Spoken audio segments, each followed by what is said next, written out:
Hey guys, thanks for being with me this week again. I'm coming to you from the new Phoenix Orange Beach 2 that's being constructed here in Orange Beach on the 4th floor. This week what we're going to do is we're going to look at fire exit hardware and panic hardware and the differences between the two. Hope you enjoy this week and look forward to coming back next week with something different. We'll talk soon. This week we're going to look at the differences between panic hardware and fire exit hardware. So let's ask ourselves that question. What are those differences? I know as fire code officials, a lot of times we use the term panic hardware loosely, but a lot of times we forget about fire exit hardware. Let's make sure that we understand both of them and where they both fit in. I believe we can't move forward though until we understand when panic hardware and fire exit hardware are required.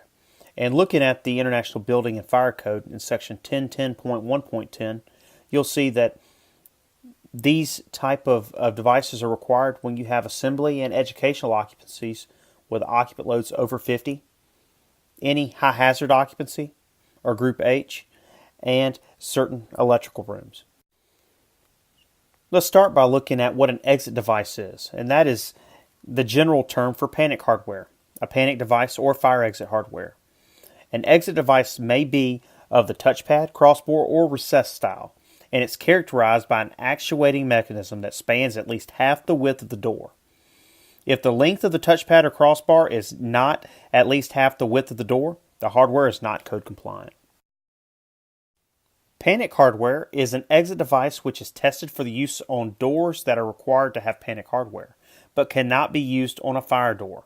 Panic hardware typically has the dogging feature, which allows the latches to be held retracted to create a push-pull function, similar to what you see right here as they turn that key right there on the right.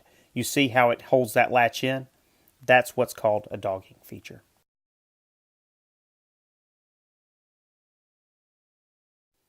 Fire exit hardware, however, is an exit device which is tested for both panic and fire conditions and is required to be used on fire doors where panic hardware is required by code or desired for durability.